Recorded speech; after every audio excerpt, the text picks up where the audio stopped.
All right, what's up, folks? We are live. Who we got? We got Beefer, Mom, Bama.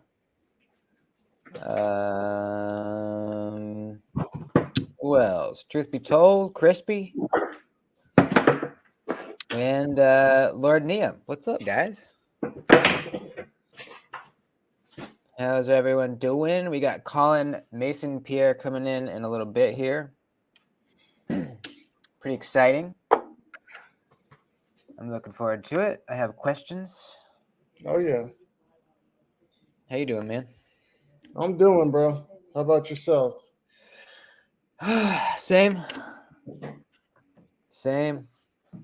One of those days. Jacob, what's up, dude?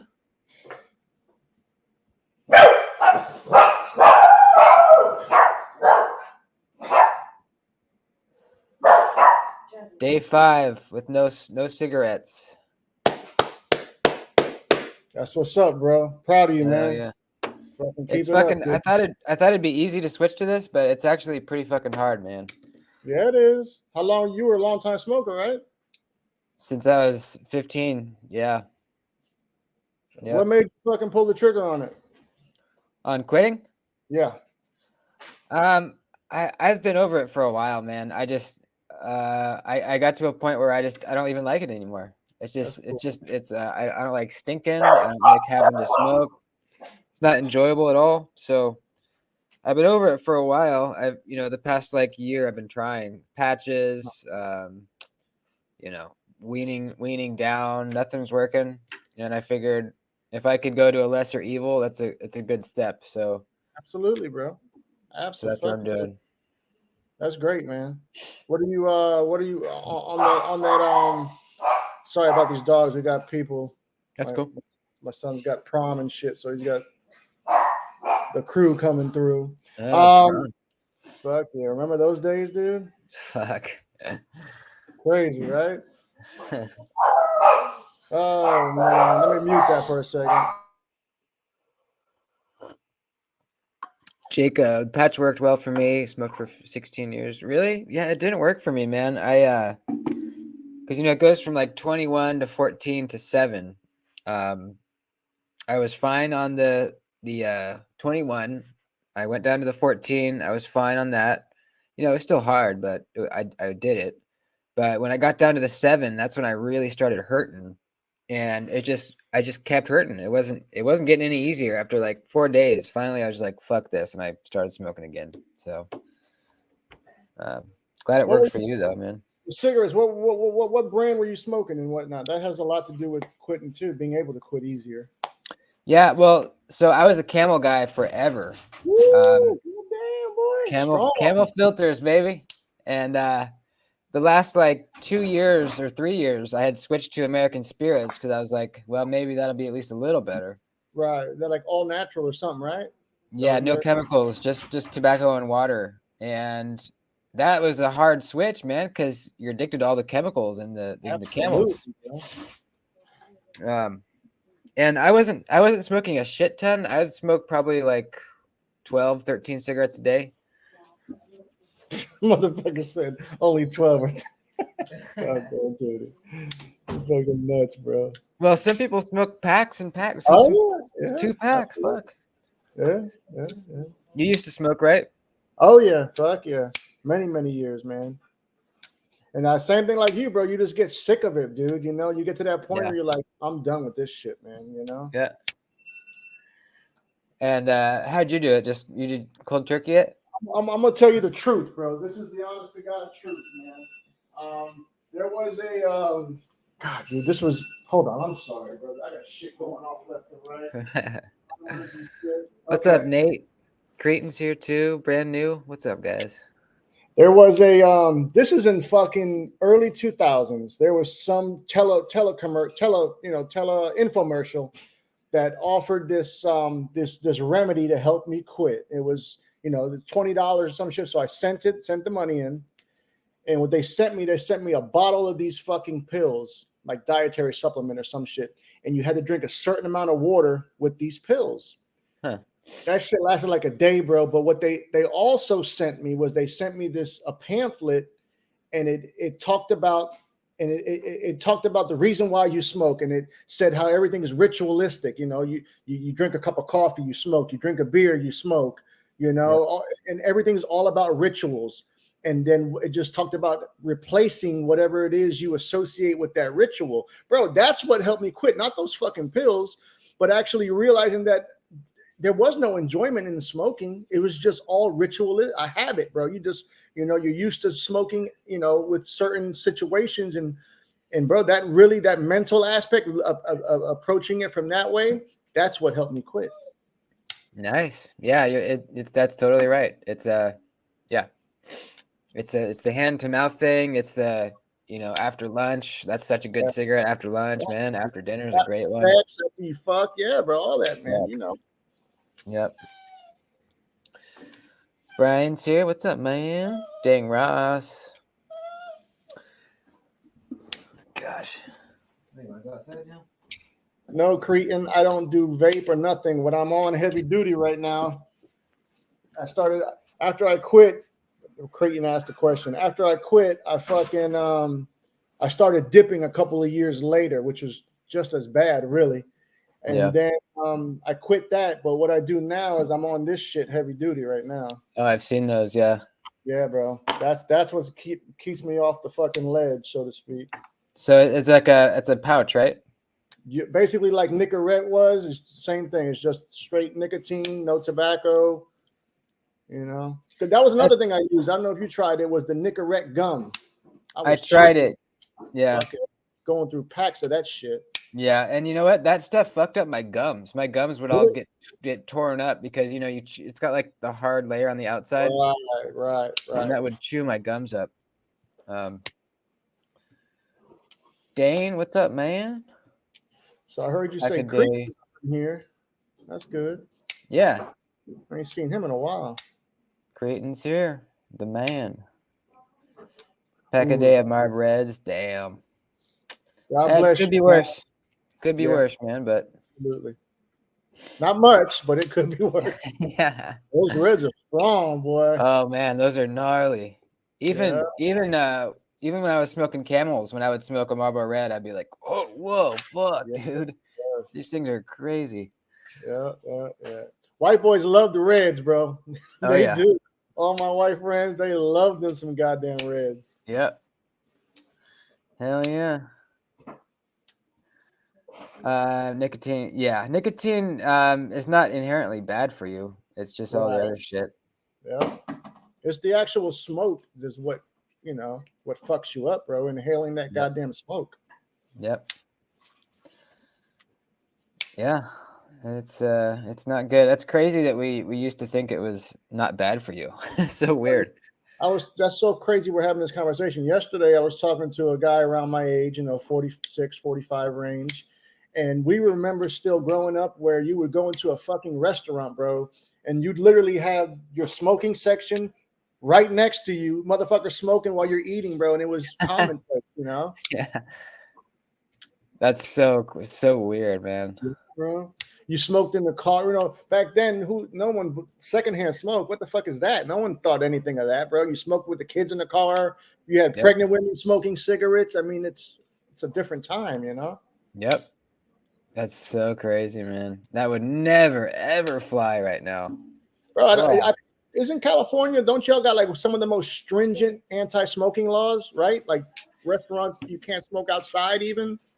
In some cities, yeah. In San Luis Obispo, which is like 40 minutes away from me, you can't smoke in downtown at all. You can't smoke walking down the street. It's fucking crazy. That is crazy. I don't know how they can do that. That doesn't seem like they should be able to regulate the outside air, but they can, I guess. Sounds like China. Yeah. Sounds like China. But yeah, I remember it wasn't even that long ago. That's probably like 10 years ago. I was in an airport and they had like this glass room that was the smoker's room, and you could go in there.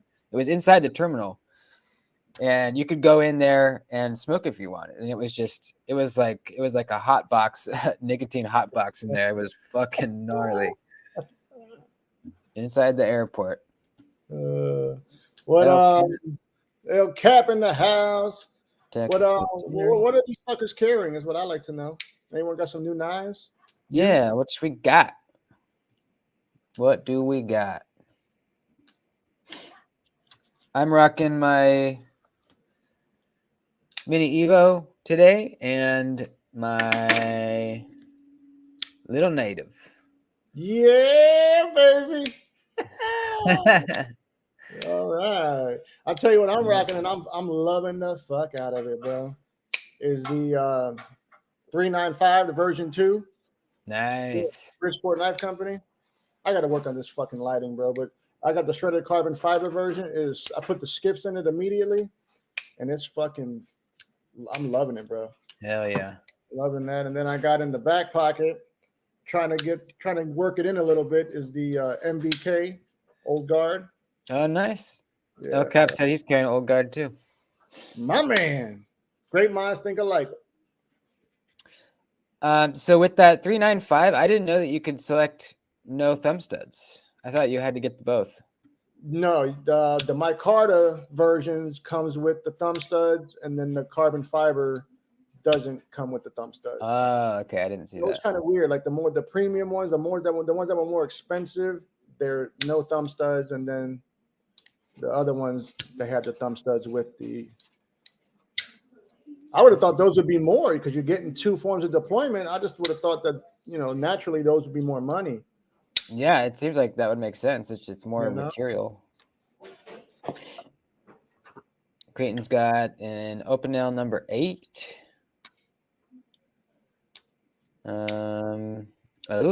Just unboxed my new 229 Street. Hell yeah. Is that the one with the kickstop or no, Dean?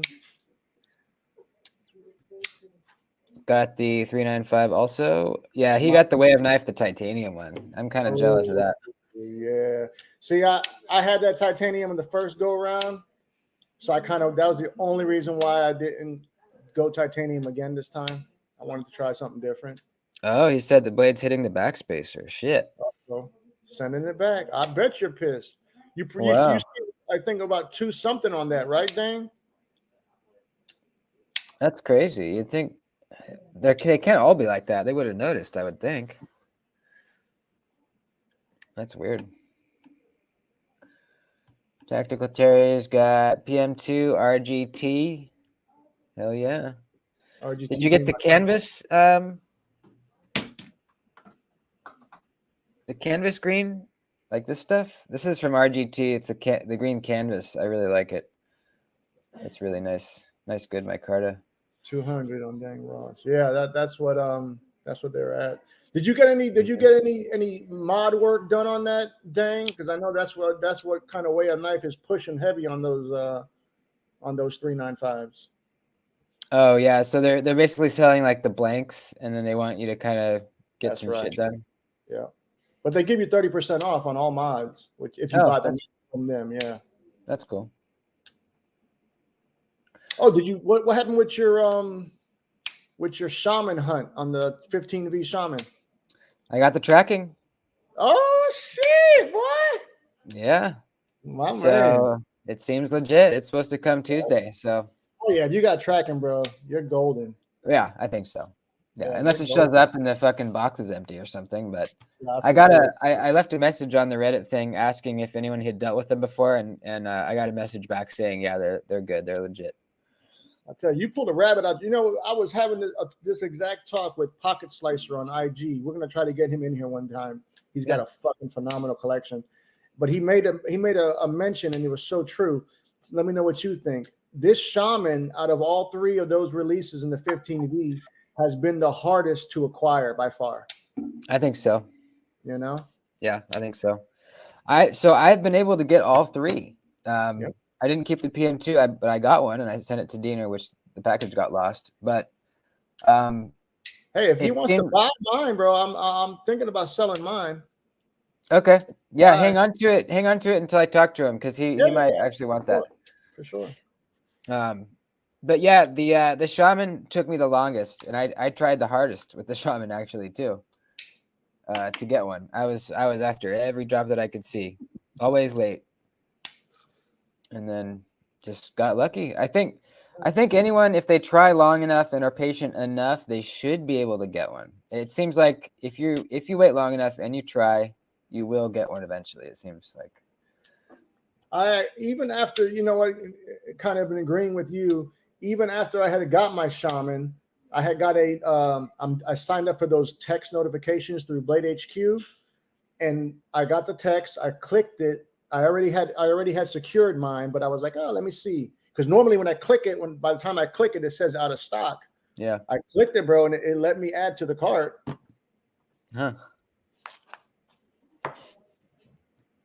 Is the clip polished on your 15V shaman? Let's find out. No, mine's stonewashed. I don't know if you can see or not. Probably can't because of the camera, but it's stonewashed.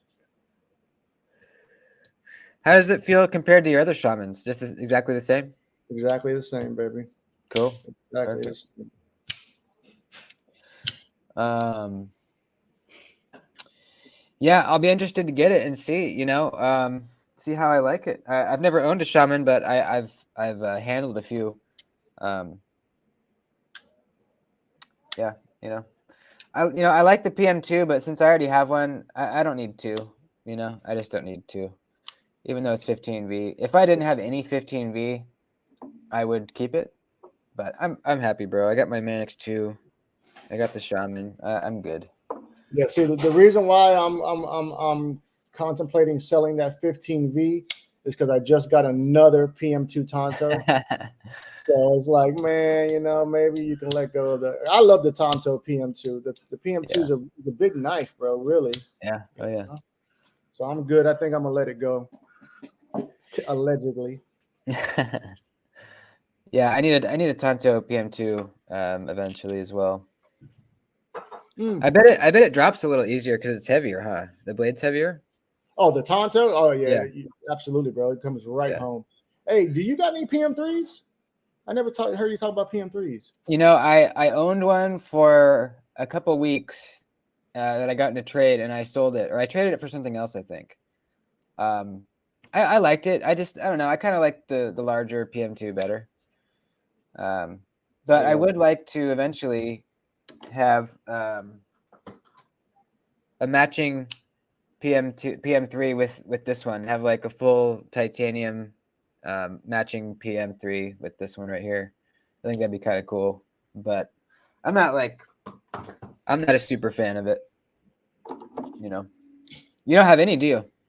What's that? Titanium? Pair of threes. Oh, I got one.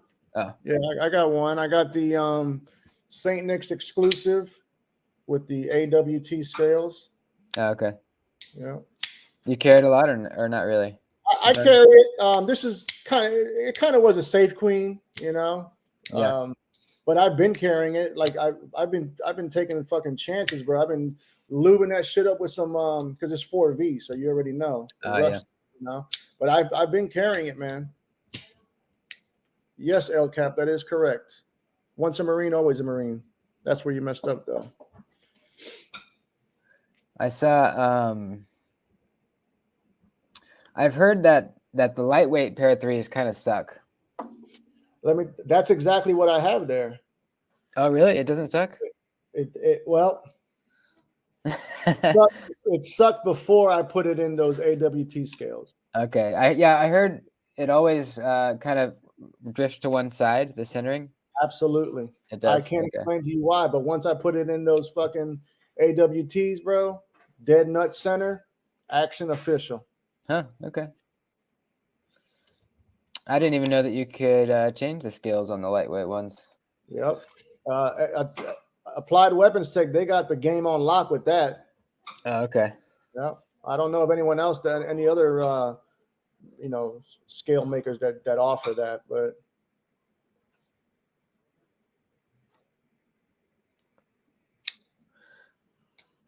Here, read the chat for a minute. I'll be right back. All right. Let's see what we got, people. Yes, Mind of a Milton. You are right. They do got some nice scales for sure, for sure. El Cap, you good, baby? You good? No reason to say my bad. We solid on that. You know I fuck with you, El Cap. I need that first name though, bro. I need that first name. Mirror Salt, Para 3 lightweight off center and screws fucked. Bought on secondary, so can't upgrade with AWT. Still carry. Now, wait a second, Mirror Salt. Bought it on second, so can't upgrade. Why can't you upgrade it again? I'm not understanding that. Oh, your screws are fucked? You know, where there's a will, there's a way, bro. You can get that motherfucker out. Send it my way. I'll get it done. Tactical Terry. Yes, sir. Actually, Terry, they are not fully linerless. Your lock side. Wait, I'm lying to you. You keep just the lock insert part on that lightweight when you convert to the AWTs, but they are linerless. Yes, sir. You're right about that. All right. Quiet Carry is amazing. Lord Needham. Oh, we got Colin here. Oh, shit. OG's in the house. Hey, what's up, man? Yo, The legend. what's going on, guys? How's it going? Nice to meet you. Good, nice to meet you too, man. To meet Yeah. you, bro. Spoke to you. I've never man. seen you physically, so now it's official. Yeah, man. Hell yeah. Nice to meet you guys. How's it going? Good. Chilling, man. Just having a couple beers. Hell yeah. Back Hell yeah. Saturday night. Nice. You do a lot of traveling, man. You're a hard man to get a hold of. I do. Yeah, man. I can't sit still. My wife right now is in Italy, so I'm just in Italy a lot. Going there. What does she do out there? She's there temporarily doing some research. She's an art history professor, so she got this like fellowship thing in Florence, and she's been there for a few months. She's coming back in June, but so I'll be heading out there next week for a couple weeks. That's awesome, bro. That's I'd love to that's go to awesome. Italy. I'd love I've to never go. been to Europe, man. Never. It's rad. I've been a lot, but only to Italy. She's in Italy a lot, so I have some family that's from Italy, like through marriage, and they tell because you hardly ever see overweight Italians, bro. yeah, it's very true. Because they walk every fucking where Yeah. out there, you know. It's weird too because they eat. I mean, they'll eat like giant, bowls of pasta all the time, and they'll have like for breakfast it'll be like a croissant. It's not like they don't eat a lot of salads and shit out there. They're just all tiny people, and they do walk all over the place. I'm sure it has something to do with like the non-processed kind of foods they have. Yeah. But, Absolutely. The ingredients. yeah. Yeah. Yeah, we're a fat country, man. Yeah, we are. We're a fat country, that's for sure. It's very apparent when I travel abroad. I feel like a giant everywhere I go in Europe. So I got a couple questions. So you have designs that you make with different makers, right? So you have a couple Yeah. Kubi designs. Yeah. What are some others? I know you're obviously the Divo knives. What are some other ones? Yeah, I got a few with Kubi, a couple with Tucson. There's one that's it's one that's been in the works with Tuya now for Ooh. a couple of years. It seems it's been a while, but that's how these things go. They take a long time. And then I have my Best Tech tonic, the backlock. That that's I'm really interested in that one. I'm looking to pick that up. Phenomenal. You dialed that shit in with that D10 and just that Thank you, man. fidgetability, man. I mean, it rivals the Native 5, which is my favorite backlog of all time. I I appreciate appreciate yours as well, too, from what Lefty had mentioned. He said that's one of your favorite knives. Yeah, I love Native 5 is my absolute. I have like 9 or 10 Native 5s. I love that knife. I like backlocks in general, and so I wanted to try my hand at something that feels a little different than your typical backlock. And has that been done before? Like, not even exactly like that concept at all. Has anyone done that?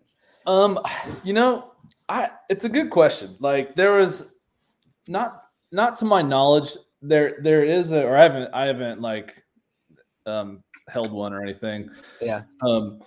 When I was posting it on Instagram, like some guy kept commenting that like, oh, that's like the so-and-so backlock. Like I think there is a custom maker that makes custom backlocks that has a similar kind of detent ball system in it. Okay. I forget the guy's name, and I should really know it. But it's not like it's not like a widely done thing, and yeah, I had never heard of it before this. And this was the first knife that I designed and actually like attempted to get produced by a manufacturer. This was in like 2020 or something. And it took Best Tech a long time to do it. I think probably because there's a lot of kind of R&D involved with the backlock and the I'll dip to the side. And the is there any kind of patent on it, or is it just a regular backlock? No, I mean I no patent that I know of. Okay. I certainly haven't done anything, and I don't think I will. Yeah. I'm just curious if it was like something different going on in there or anything. I mean, the only difference is that there's the little detent ball inside on the lock face. So like, okay, as you open it, here I have one here. Like as you open it, you can see a little track on the tang. Yeah.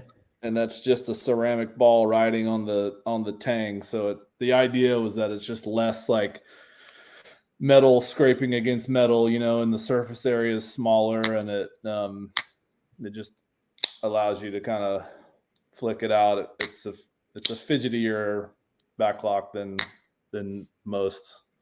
That's and crazy. It kind of feels like a detent. Like it has a kind of point here where it catches like a shelf on the blade, and it there's some resistance there, so that kind of acts like a detent when you flick it out. Man, that's so crazy how it rides on the edge like that. That's so cool. I didn't know that. Have you tried using that technology with any other knives, or? No, this is the only one that I've done. We have a Divo backlock that's been kind of kicking around the design process for a while now. I think we're kind of waiting to see. I mean, we were designing that like as this was kind of coming out, and we were just kind of waiting to see what the reception to this was going to be. And it's been pretty well received, but it's expensive. It's like $300. I think. I don't know. I have no say in the cost of these things. They just price them however they want to price them. But there's going to be a budget one coming out. Oh, that's good news to hear that. Yeah. Because to be honest with you, that has been, that has probably been the biggest thing I've heard in reference to the tonic is people complaining about the price. Yeah. That's been the biggest thing I've heard. Everyone can admit the knife is great. Right. But, people complain about the price. Yeah. And it's fair. I mean, that's not cheap. It's $300 is not cheap for a knife that, that's expensive for any knife, let alone an overseas knife, let alone a Best Tech. It's like, it's one of their more expensive models, I think. Now, I got a couple of quick questions for you. When did you start making knives? Like, tell us a little bit about that, how you got into it, type of thing. Yeah, I mean, my day job, my real job is I'm a graphic designer. So, I've been doing that for whatever, like 15, 16, 17 years, something like that, a long time. So I know my way around this like design software. And not necessarily like 3D software, but like design, like Adobe Illustrator and Photoshop. I know like the back of my hand, and so I've been kind of playing around with knife design for a long time. I mean, I've collected knives now for as long as I can remember. And it was this one. It was the Tonic, and this was in 2020 because it was a pandemic related thing that I was like stuck at home, and I was like, fuck it, I'm gonna try to like what goes into actually designing a knife and having it produced. You know, like how hard is it, and what do you have to do, and so that was my first attempt at like, you know, designing a knife and shopping it around to OEMs, and you know, got shot down by a few, and Best Tech was like, yeah, we dig that, and they made it. I mean, it took them a couple of years to do it, but they did it, and the fact that they were like, yeah, we're into it, that just kind of opened up this door. I was like, shit, you know, let me keep trying and see what I can do. And like I kind of had like a backlog of knives that I had designed, just kind of messing around. And when you know, for the OEMs, like when you design them, so I work in Adobe Illustrator, which is kind of a 2D program, but like you can work out the design and you know, get the kind of lock, you know, you can make sure like the detent ball stays on the tang. If you open and close it, you can see how, you know, how the pivot works and all this kind of stuff. You can get it really dialed in. It's just a matter of like, you know, I don't take the step to CAD. I don't know CAD yet. But I do all of my like 3D stuff in Photoshop.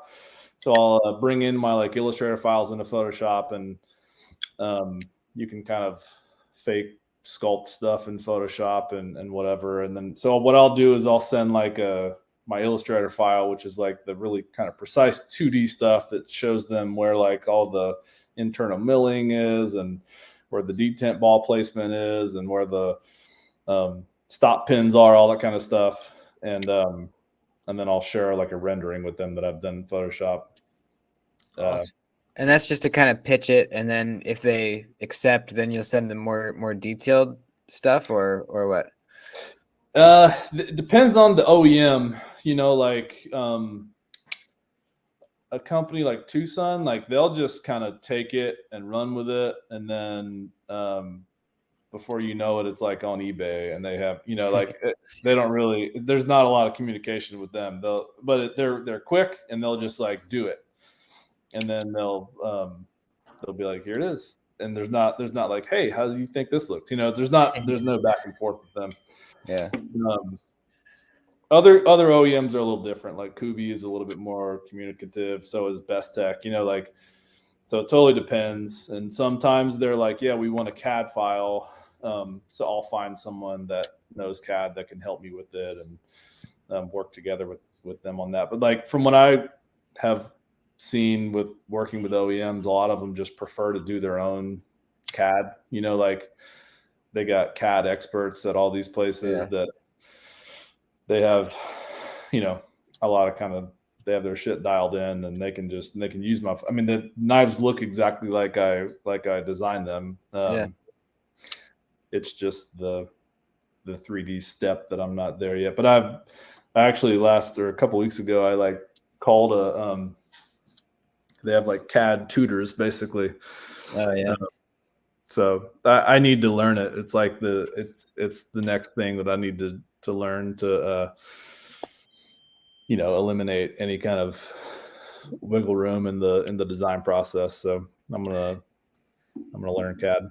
Nice. Now, your knives that are not Divo branded, I'm going to take the Divo equation, or take it out of the equation. What is your personal favorite knife that you've designed? Probably the Royal. That's right. The Royal is sick, man. This was the first one that actually no, this is the first Kubi that oh hell yeah, dude. Nice. Hell yeah. It's the first Kubi that they did. And yeah, I loved it. The first one of my designs that actually like hit the market was this Tucson I think it's the 319. Oh yeah. And it's cool, man. It's like super fat. Oh damn. It's a flat grind or a hollow grind?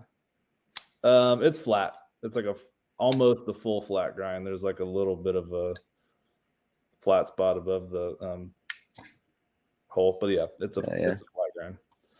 That's a good looking knife. Thanks. I like that. What's the steel on that? D2 14C? This one is 14C. And they have a this is the carbon fiber version. Obviously, they have a micarta version too, which I just don't really like their micarta. This is another Two Suns that I designed. This is the 174. So you have a design language. You can kind of see. Yeah. Yeah. You can see it. I like these kind of. I mean, I like Warncliffe-ish blade shapes, and Yeah, me too, man. yeah, That's my jam. Now, taking Divo back into the equation, this fucking stout is one of my favorite knives in the fucking collection. I've been saying this shit before you were coming on here. Oh yeah, you have. It's just fucking amazing. I love it. Absolutely Thanks, love it, bro. You guys crushed it out the park. You know? Yeah. Really good. That was an interesting one. I mean, that was Divo's first knife, obviously, and like, we learned a lot throughout the process of making that one, because it's a whole different ball game when you're doing it under your own brand versus like a collab with an OEM. Yeah, I bet. Because you're taking on all the risk and all the, you got to pay for the prototypes and raise the money and all that kind of stuff. It was a nerve-wracking experience. Do you feel a little more comfortable now that you've had a couple knives with Divo? Like, is it kind of getting a little easier, or is it still kind of? Yeah, I mean, it's still nerve-wracking. Like, you're always going to have the question of like, can we sell these things, and do we have enough money to place the order and all that. But we've been kind of working around that in a way by partnering with online retailers like Blue Creek Knives with the mash, and some other ones coming up that takes it takes the financial burden off of us a little bit, and we split the profit with them, obviously, so it's less money for us at the end of the day, but it's like that way we can avoid pre-orders for the most part, because I know people are kind of sick of pre-orders, and I get it. I am too, and I would rather be able to just buy the run and hopefully they sell. Yeah, the stout was my first pre-order I had ever done in my entire life, and I was fucking. And in today's climate, that was a quick turnaround, really. I think I did the pre-order in May and I got it in September. Yep. So. Yep. But yeah, I'm definitely against the pre-orders. But sometimes I understand the same thing. Same time, you guys are covering a lot of money to get these in our hands, and sometimes need the money up front. Yeah, it is. Especially now, like we're new, we're very new still, and we can't afford to buy huge numbers of knives straight up front and trust that they'll sell. So. Hopefully at some point down the road, we'll be able to get away from pre-orders. I mean, we both still have jobs at this point, so we're not really paying ourselves. That's crazy to me, like, we don't know your all's financial situation, but to me, I just think, like I said last year too, I believe Divo Knives was probably definitely freshman company of the year, in my opinion, last year. Oh, well, I appreciate that. You guys fucking, I feel you guys crushed it. I really do, bro. Thank you, man. Yeah. Thank you, guys. I appreciate that. It was that means a lot. We want it to succeed, we really do. And we both work really hard at it. And as a side gig, basically. But I'll tell you guys, some of the thing, the thing with partners too is usually one has, different strengths, you play off of each other. And Lefty, he's got it dialed in. He knows how to, he's a man of the people. Let's just call it what it is. Yeah. And y'all's customer service too was phenomenal. The way you guys stand behind your products, anything that was being spoken about, it was addressed. Right. And that shit, I think that's a big part of why y'all are successful. For sure. Yeah. He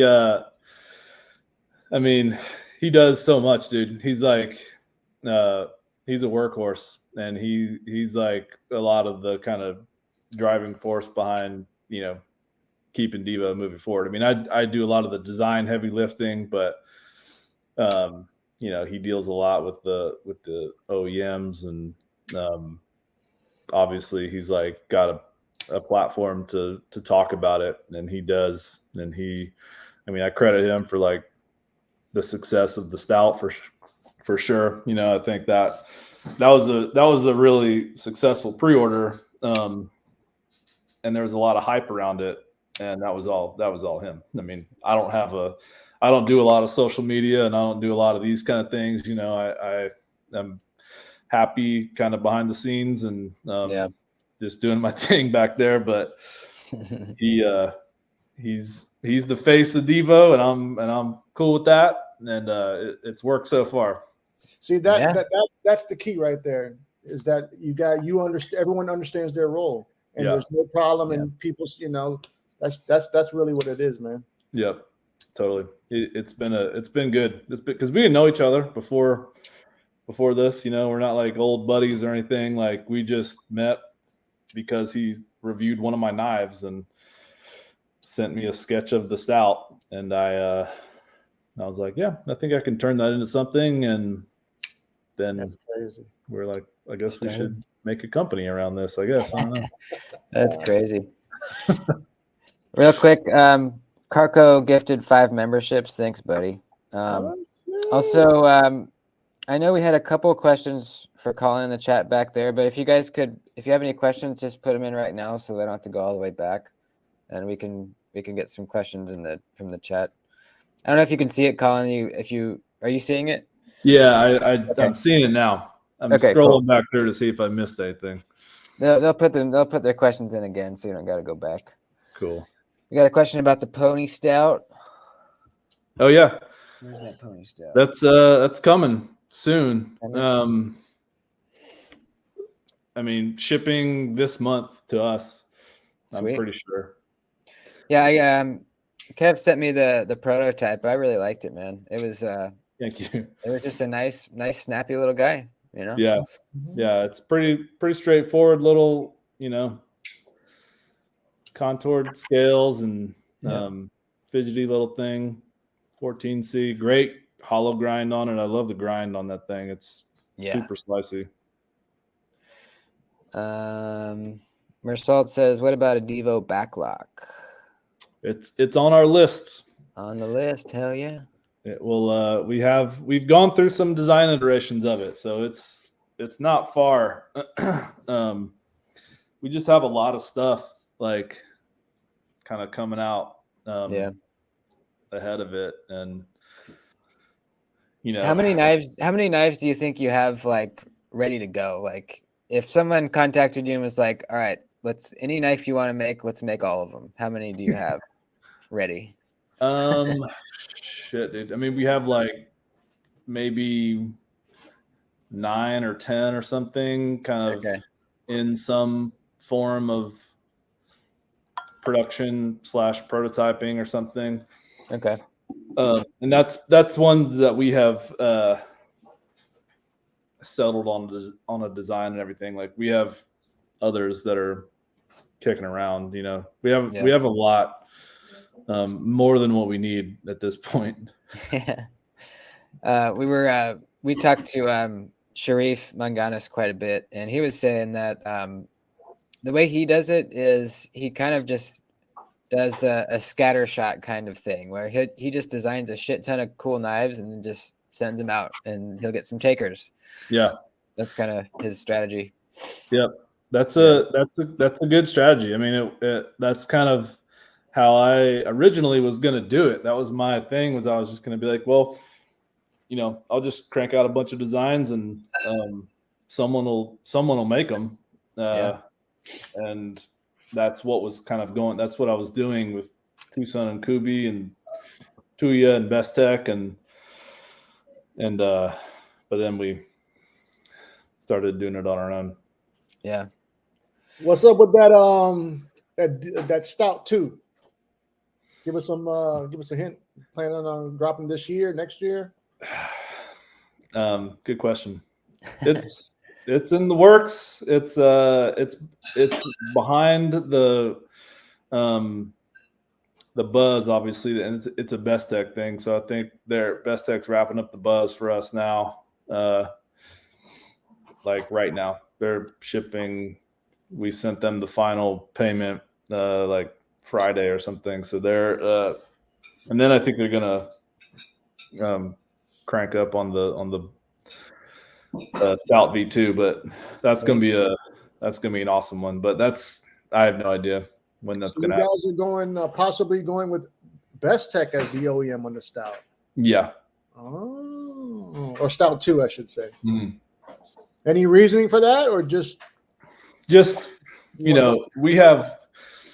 we like to put lots of irons and lots of fires and just have shit going. I mean, and nothing. It was nothing. We had no problem with the QSP sort of V1 of it. They did an awesome job. I think we just wanted to try another OEM for it, see what they can do. We have we've got prototypes from a lot of OEMs for V2 stout, and that's where we're going right now, at least. When's my new mash coming, bro? Oh, that's really soon too. We have like all kinds of shit that's supposed to ship this April, like right now. There's the mash V2, there's the Pony Stout. God, what else is there? This is where you need Lefty, dude. He has these things like categorized, he can just spit out dates and I'm like, damn, I don't know. Ask Kevin when shit's coming out. I'm not really sure. Yeah, I'm the same way. It's hard enough for me to remember all the names of all the knives that I talk about. Yeah. Maybe. Yep. We had a question about the Lush. Oh yeah, the Lush. That is sweet, man. That's I don't know. That's one of the Divo designs that really speaks to me the most. I think I really like that one. Thanks, dude. I love it, dude. It's much more like my size and everything. Like this is what I would tend to carry. Yeah, we're still in the back and forth with the OEM on making little tweaks to stuff. We're like sending it around and getting feedback on it. So that'll be down the road. But have y'all disclosed the OEM you're thinking about with the Lush? Yeah, that's Concept. Oh, cool. So you guys are spreading it around. I see that. Concept, they know what they're doing too. I like what they do. Yeah. They did an awesome job. I mean, the action on this thing is insane. It's so good. There's a couple little things like design things that we did that I think we should rethink. Mainly dealing with this has like one of those kind of top flipper things, and we're tweaking some stuff there just to make it a little more usable. Yeah, you probably want to get that perfect so you have the right leverage to easily flip it, right? Yeah. And it's like kind of a front flipper, kind of a top flipper, and then it has this fuller that works really good as a reverse flick thing. But we want to, as you saw, I just missed it there. It's like we want to make it a little taller and a little sharper so it's easier to grab. Yeah. So little things like that. Let's see. I got since no one gave another question yet, I wanted to know what is one of the favorite designs that you haven't had made yet? Something something maybe you submitted that no one picked up and you're like, I know this would be big. That's a good question. There's like one design that I had shopped around to like a lot of people, and no one wanted it. And I thought it was killer, dude. And I have it. I mean, it's still sitting in my files somewhere. It's been a long time since I've looked at it, but so I might have some different thoughts on it now. But yeah, I was just kind of like, you never know what OEMs will gravitate to, and like why they gravitate to certain things. Like, there's some that I look back on and I'm like, damn, that's kind of ugly, but they were all over it, and they, and then they have these like beautiful ones that no one wants, and Yeah. But they'll always be there. Like, I have a lot of designs that I've sent to Kevin that just are still kind of kicking around in the tweaking design phase. So yeah, there's a lot. So you collect knives. Do you collect knives too? I think you said you did, right? Yeah. You got anything recently you're stoked on? I mean, I think I mentioned I was a Native fan, and I got this one. Ooh, that's an old one. Recently, that was like, this is it's like a S90V 154 CM. What do you call it? Like a San Mai kind of thing. Oh, really? Wow. Yeah, there's a really subtle line, like I kind of see it. Like right here. And it's the chisel ground one, or not chisel ground one, whatever they call this. But it's a saber grind, right? Saber grind, yeah.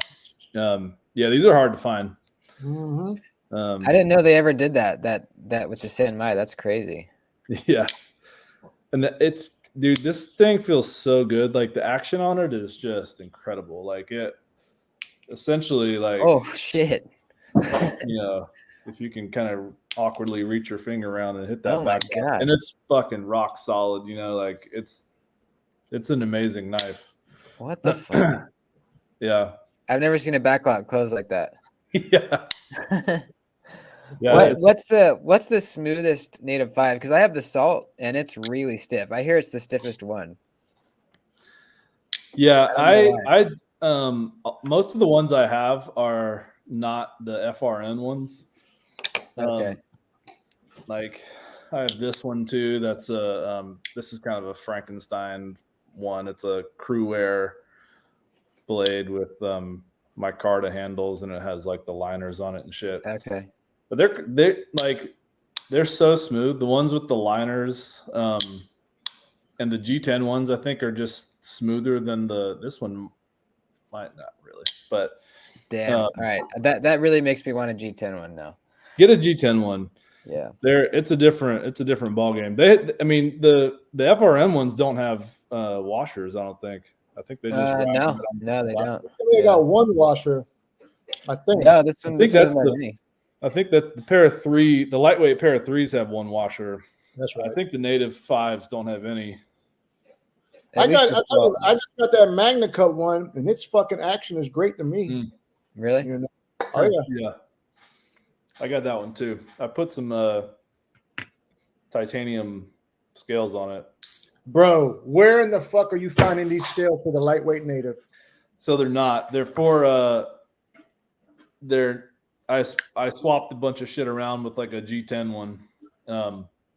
So it's a Magna Cut blade, and then you have to, if you ever do a blade swap with a Native, you have to move the lock bar with it. Keep the lock bar and the blade paired together. Keep the lock bar from the lightweight version to whatever you're going to. Yeah. Got you. And then everything else, like the stop, or the not the stop pin, but the pin that the lock bar pivots on is different between a lightweight and a G10. Everything else is different, basically. Like you can take a lightweight blade and lock bar and put it in a G10 Native with everything else, the backspacer and the spring and everything. I just don't like FRN. Like I can't, I don't really either. I wanted a rust-proof knife, and I had never owned a Native 5 before, so I thought this would be a good one. And it really made me fall in love with the Native 5. This has got to be one of the most perfect EDC knives. Totally. The ergos are killer, dude. It really Solid is. lockup. You don't got to worry about a faulty lock. I mean, it's fucking great. Totally. Yeah, my first Native 5 I got was the fluted carbon fiber with the S90. That's what sold me on the Native 5. That's probably like the, best Native, maybe the best knife Spyderco makes. I love that fucking knife, dude. It's incredible. Are you a big Spyderco fan in general, or just the Native 5 really? Yeah, I like Spyderco in general. I have I got a shitload of Natives, and I have like a pair of 3, and what else do I have? Oh, I have the this thing, the Spy Opera? Or what is Spy that? Opera. Yeah. Oh yeah. This is awesome too. If you another super smooth backlock. This is on bearings. No shit. Yeah. Kind of like the Tonic. Yeah, it's honestly, it feels kind of similar to the Tonic in a way. You can flick it real easily. No finger choil on that one though. No finger choil, and it'll bite you if you're not, careful when you close it. Ooh, yeah, that's same with the Tonic. Honestly, the Tonic, if Tonic bit me too, buddy. Yeah, you got to really be like right up on the top of that choil to, which, it is what it is. But yeah, I love Spyderco. I have a bunch of like Delicas and Dragonflies, and most of them are backlocks actually that I have. I just got my first Delica in the Warney in K390. This thing is amazing, man. Holy shit. That's a cool one. That's such a good slicer. Just unbelievable. I really want a Warney Delica. Those are so awesome looking. Yeah, I love it. Now that you mentioned that this Frankenstein thing you did with your Native 5 with the Magna Cut, I have to do this, bro. You have to help me do this. So what is it I have to do to make this happen? So do you have a G10, or you could do it with you could actually put the Magna Cut blade in your fluted Native 5. Yeah, but I love that S90V, bro. I love that almost as much. I know. It's like, to me, it's like 6 of one, half dozen of the. It's like, it's basically as good. So yeah, keep your S90V one pure. If you can find like a cheap G10 like S30V one, right, on just go ahead and use somewhere at that point. I got you. But yeah, it's really it's pretty simple. It's like you just got to move the blade and the lock bar with it, especially with the Magna Cut, because I'm pretty sure the blade or the steel in the lock bar is different than other Native 5s with the Magna Cut, and they might do that with like all of their lock bars. Like they might tweak the steel of the lock bar depending on what the blade steel is, but I'm almost sure that they did that with the Magna Cut one. Got you. Now, what's the deal with the linerless G10 ones? Do they even make it with liners anymore? I think they might have phased those out. Because that's what I heard. I don't know. Yeah, I mean, there was a while there where they were still making like certain, like there was a S110V1 with like blue G10, and it had liners, and they were making that for a long time after they had kind of phased out the liners on the standard one. But I think now even that one is linerless. So I think they have just gone linerless. If you get a new Native, I think they're linerless, which is cool. I mean, I have a couple of linerless ones, and they feel great. But I just love the like feeling of the liners. It feels so like sturdy and robust. Yeah, for sure. Yours doesn't have liners, right, Jason? Your S90V, or does it? No, it does. It's got liners. Oh, it does. Okay. Good, yeah. Let me go get it. You know, I want to ask you something with this, with mine too. I want to see if you can do something. Yeah. Yeah, it looks like just the standard G10 and S30V one is about $190. Yeah. It's kind of steep. I mean, It is a little steep, yeah. I'll check it with my fluted carbon fiber. Now I do got some strong fucking fingers, so maybe that's the case. But if I want to, if I give it any type of force, it'll miss the lockup on deployment. You see? Oh, weird. So I didn't know if that's something that is happening with just mine, or if you do the same thing. If you flick it hard enough, it won't lock up. I've never seen that. I've never seen that either. Yeah, that's weird. Fucking crazy, man. I think you might just have the strongest fingers in the world. Possibility, bro. It's a strong possibility. It's a finger cannon, so got a lot of action in my youth. Have you ever taken that apart? And Nah, I never have. This is one that I've never taken apart a lockback. Yeah. You know, Well, the native is really easy to maintain. That one, I think it's like a T10 pivot and T8 body screws, and it's really straightforward beyond that. So maybe it just needs a. I mean, the only thing I could think of is like if there's gunk in the part of the blade where the lock bar sits, but you'd be able to see that when it's closed. Like right. And you know what? I was wrong, Duty. This doesn't have liners. Oh no. Yeah, Okay. that one should be linerless. Yeah, it is linerless. Huh. That's crazy. I never even noticed that. Yeah, I would take it apart. See Okay. if maybe it just needs a good cleaning, because that's weird. I've never seen a native not lock up if you flick it out. Bro. I can do that with my Magna Cut one all day, and that bitch is not doing that. You know. Yeah. Huh. Interesting. Have you ever messed with the back spring on one of those? Because someone was telling me with my really stiff one, if you like kind of bend it back out a little bit. Yeah. Have you ever? I have. I have before, and it will make it smoother. You know, you can. A lot of the tension in it is just from the tension of the back spring. So you can kind of bend it out and make it smoother, but in some cases I've had that give me blade play, like up and down play when it's open. So yeah, I don't really want to fuck with it. Yeah. And like a little bit of up and down play is like not the end of the world when it comes to lockbacks. Like most lockbacks have a little bit of movement there. Yeah.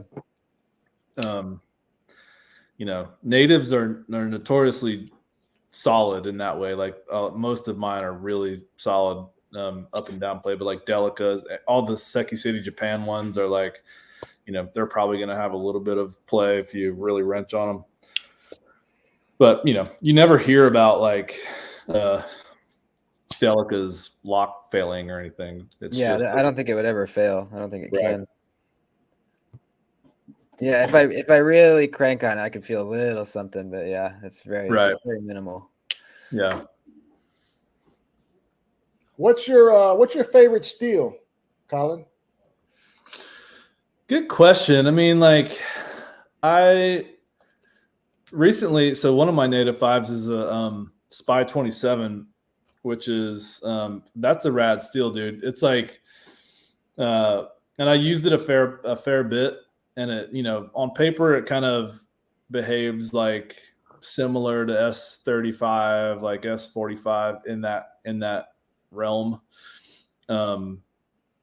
But it's not as, I think its thing is like it's not as chippy. Like S30V can be pretty chippy. And like kind of hard to sharpen, and Spy 27 is tough and it's like easier to sharpen, but it sort of performs in that realm. So it's a cool steel. It's a great one for everyday carry, and good corrosion resistance and all that. That's what I was going to ask, because that's big for me, corrosion resistance. Yeah. You're here in the same state as me, so you know how humid it gets out here. Yeah. Dude. Yeah, it's brutal, man. And like I'll rust stuff pretty easily. So, but like this, I also love Crewware, which is not considered a stainless steel, But I have not had any. There's like this thing is spotless when it comes to. There's no points of corrosion on it or anything, and I carry and use this a fair amount too. I had read recently about crewware that it was basically talking about the fact of exactly what you just said, where people, it's known to not be a stainless, but in actuality, its stainless properties were pretty damn good, Yeah. Yeah. I love that. Cause like crewware on paper, crewware is one of those fucking badass steels. It's like, really, really tough and great edge retention. It's like, it sort of hits all those notes that I like. And the only strike against it is that it's not stainless. But I have never had an issue with any rusting or spotting or anything on it. Do you own any of these 15V Spydercos at all? No, I don't. I would love to. If I got one, I'll get a Shaman. And I've heard, obviously 15V is like really badass. I just don't all those knives. I have a Mannix that I love. But the Shaman and the PM2 are just a little big for my I just probably wouldn't carry something like that. Yeah. Well, I asked. Sorry, go ahead. I don't know if I came through. You look like a big guy. How tall are you? I'm a big dude. I'm like 6'2" and like 240. Yeah. Like I'm a big guy. I just don't, for some reason, like big knives. So, I stick in the like 3-inch in my collection. I stick in the like 3-inch blade, 4-inch handle kind of thing for the most part. And I don't know why. I don't have a good answer. I mean, I just got this thing the other day, the Fahrenforge Stinger, which is like a hair bigger than what I normally carry, and it feels huge to me for some reason. Yeah. It's just what I'm used to, and personal preference. Yeah. The reason I was asking about the 15V is I have never had a spot of rust on a knife ever. I live in California, but I have some spots of rust on my 15V Mannix. I got some little rust spots on it. Yeah. Yeah. You don't have you don't have any on yours, Jason? No, not at all. Really? But I'm meticulous with the because we are here in the South, I keep a fucking rag soaked in that oil, and I would just no lie, bro. I keep that in my bag, and Yep. That's smart. Got to, man.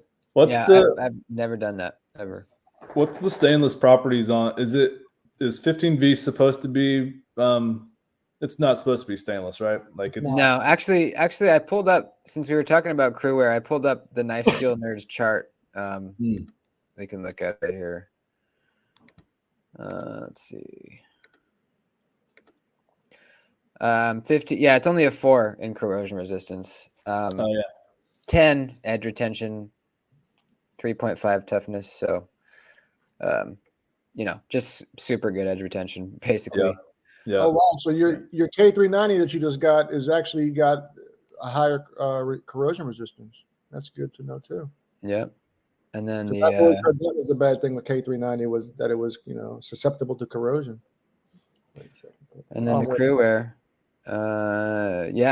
8 on toughness, 5 edge retention, 5.5 corrosion resistance. So it's not that bad. Yeah, that's not bad. The resting, but yeah.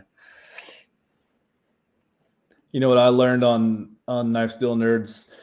I'd always heard and assumed that S90V was really kind of a delicate, like chippy steel.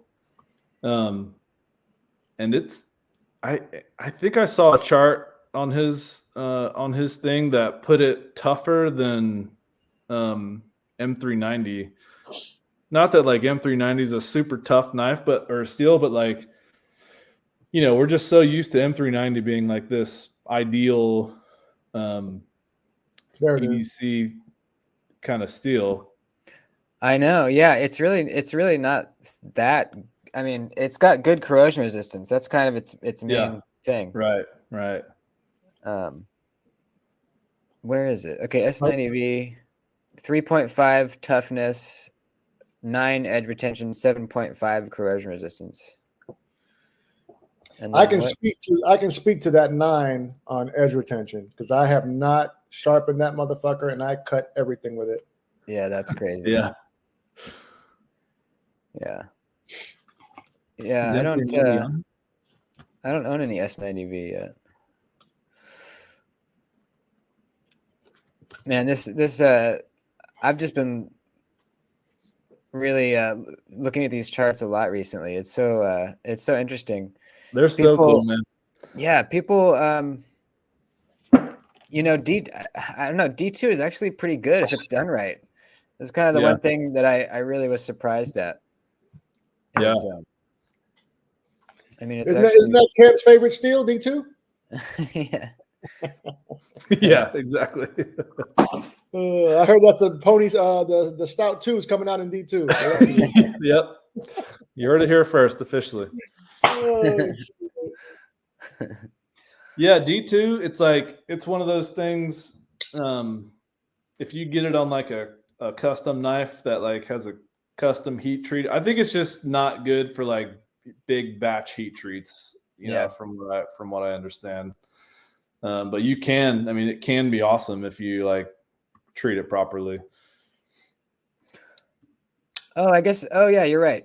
I forgot my Apex was S90V, but I don't cut with that one. That's a Safe Queen. That's a Safe Queen. Yeah. Most of my knives are goddamn Safe Queens, to be honest with you. Yeah, I've got a batch of users, but yeah, I got a lot of knives I don't use. Yeah. I even treat my goddamn Royal as a fucking Safe Queen. Right? Got a lot of Safe Queens, buddy. Oh man.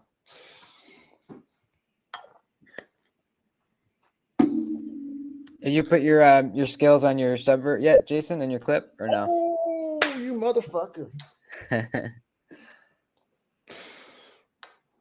Have you ever handled a Spyderco subvert, Colin? No, I haven't.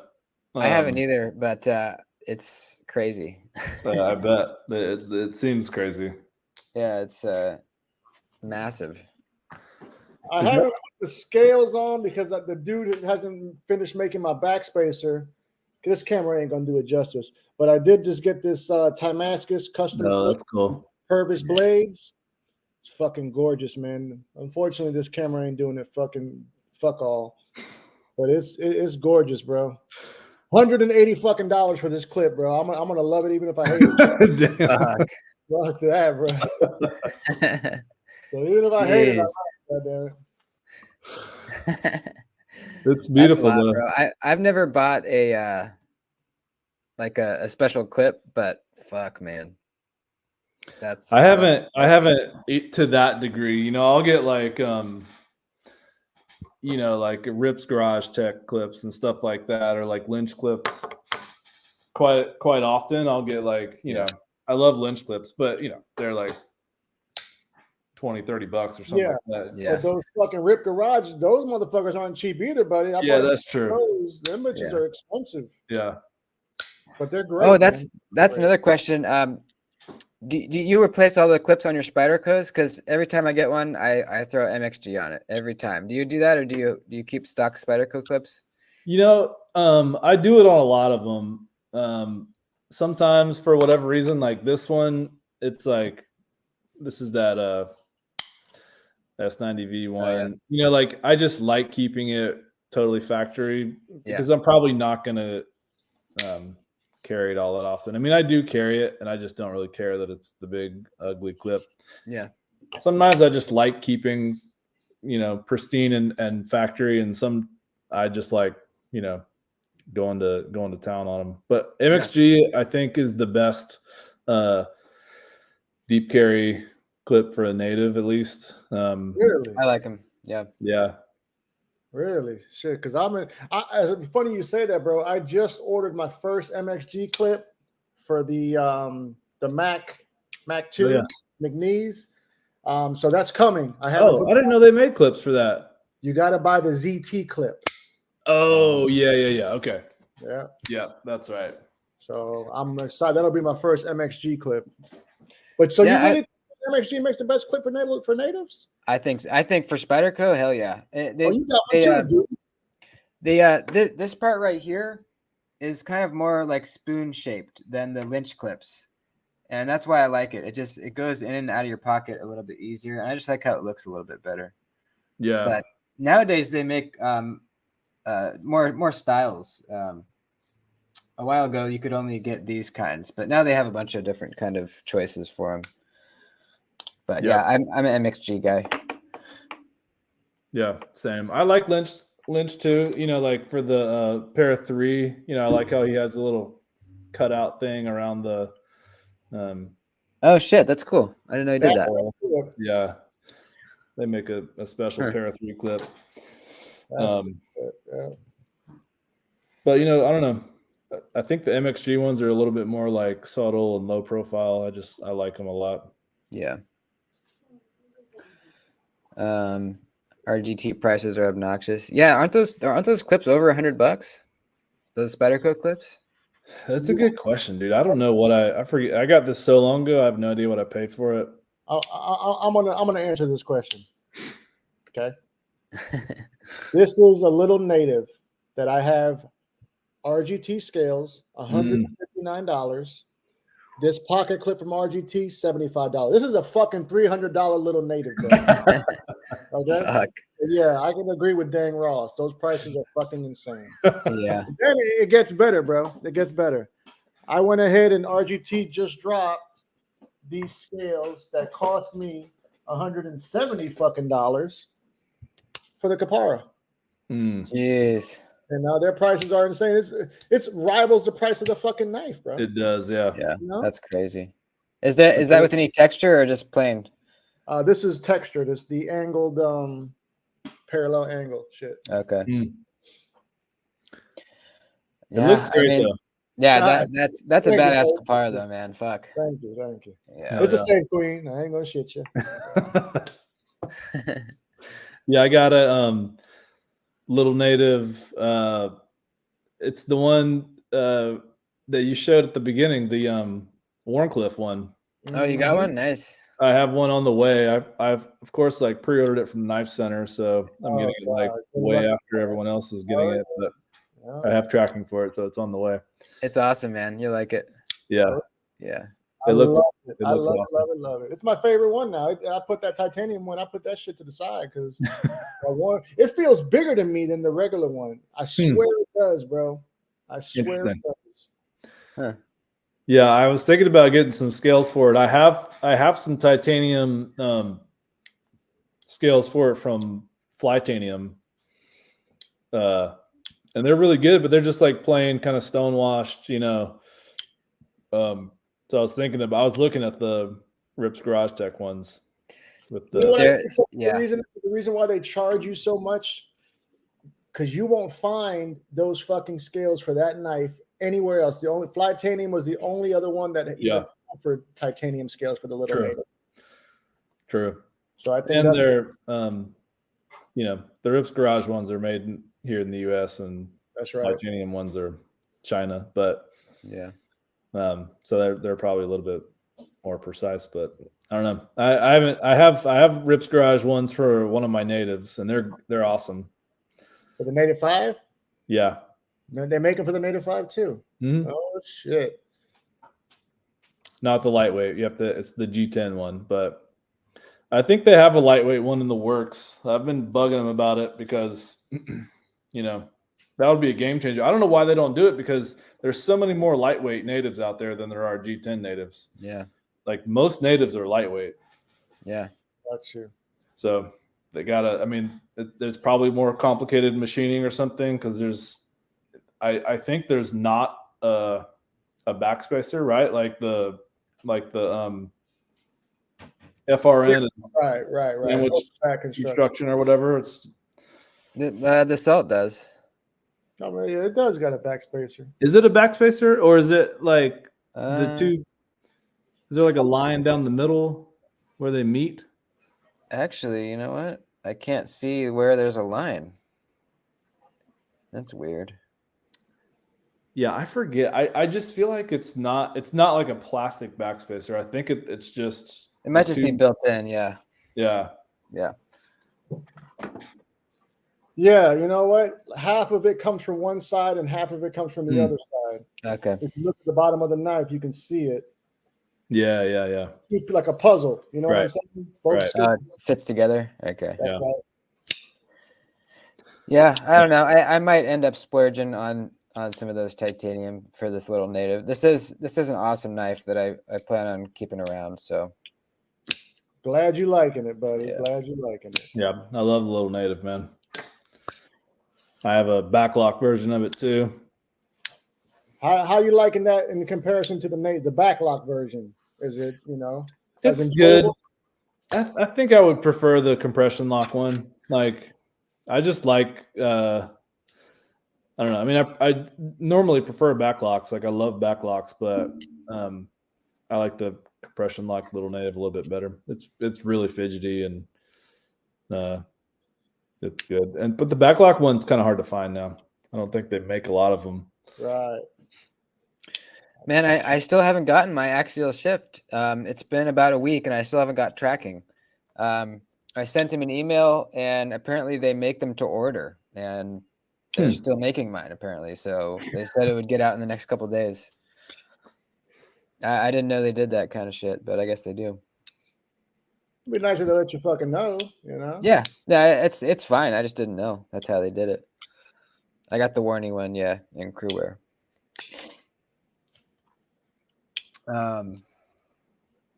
What about Divo? Do you guys anticipate any automatics in y'all's future? Good question.